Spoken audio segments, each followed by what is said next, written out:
नमस्कार मित्रों, आज हम लोग हैं खजुआ विकास खंड में और यहाँ पर हम लोग आए हैं। एक स्थान है बावन इमली। इस स्थान का नाम है बावन इमली और ये एक शहीद स्मारक है। मतलब ये हुआ कि यहाँ पर 52 लोगों को एक साथ फांसी दी गई थी।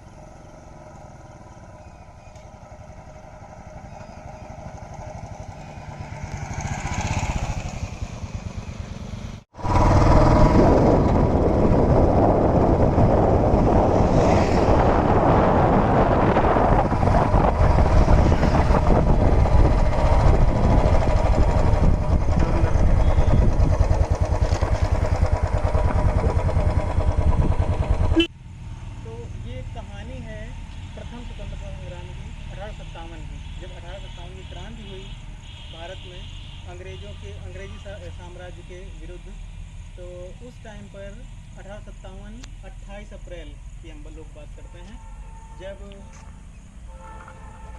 ठाकुर जोधा सिंह और उनके 21 क्रांतिकारी दोस्त एक साथ मिलकर गोरिल्ला युद्ध करते थे, क्योंकि उनकी सेना बहुत छोटी थी तो और उनको हमेशा अंग्रेज़ों को टारगेट करना होता था।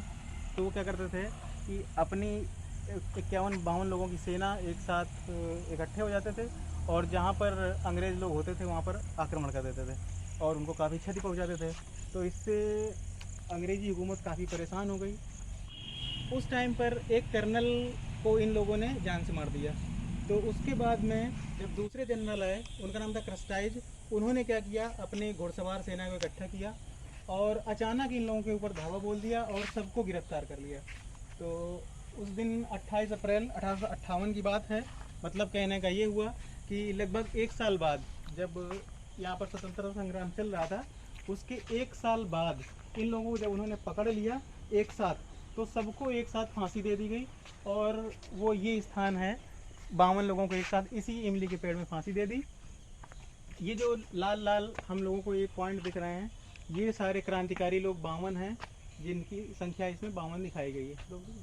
तो जब इन 52 लोगों को फांसी दी तो उन्होंने ये भी बोल दिया अंग्रेज़ों ने कि अगर किसी ने इनके 100 को उतारा तो उसका भी यही हश्र करूँगा जो इन लोगों का किया है। मतलब उसको भी हम फांसी में ही चढ़ा देंगे। तो लगभग 1 महीने बीत गए और किसी ने इन 100 को छुआ तक नहीं। ये सारे नरकंकाल वैसे ही लटकते रहे। फिर जोधा सिंह के मित्र थे जिनका नाम था महाराज सिंह, उन्होंने अपने 900 क्रांतिकारी दोस्तों के साथ में 900 लोग एक साथ रात्रि में यहाँ पर आए और उन्होंने इन 52 लोगों के 100 को यहाँ से उतारा, इस इमली के पेड़ से इन सबको उतारा और फिर उसके बाद इन लोगों को शिवराजपुर घाट ले जाकर सबका आत्मदाह संस्कार किया। अब हम आपको वो जगह दिखाते हैं जहाँ पर पूरे 52 लोगों के नाम लिखे हुए हैं जो लोग इस क्रांति में शामिल थे। तो इसमें लिखा हुआ है विकास खंड खजुआ, जनपद फतेहपुर, और स्वतंत्रता सेनानियों के नाम लिखे हुए हैं जिसमें क्रम 1 से 20 तक एक इस पे लिखे हैं, दूसरे पे भी 1 से 20 तक, मतलब 20-20 40 हो गए। और जो शेष बचे हुए हैं 52 नंबर तक के नाम, वो तीसरी लिस्ट पे दे रखे हैं। जब हमारा देश आज़ाद हो गया 1947 में, उसके 25 साल बाद ये शिलान्यास किया गया है और इसमें भारत के संविधान की प्रस्तावना के साथ में लिख के, मतलब 15 अगस्त 1972, 25 साल बाद इन शिलान्यास किया गया और उसमें इन सब के नाम लिखे गए और इनको श्रद्धांजलि दी गई। तब से नियमित हर वर्ष 15 अगस्त को यहाँ पर श्रद्धांजलि दी जाती है।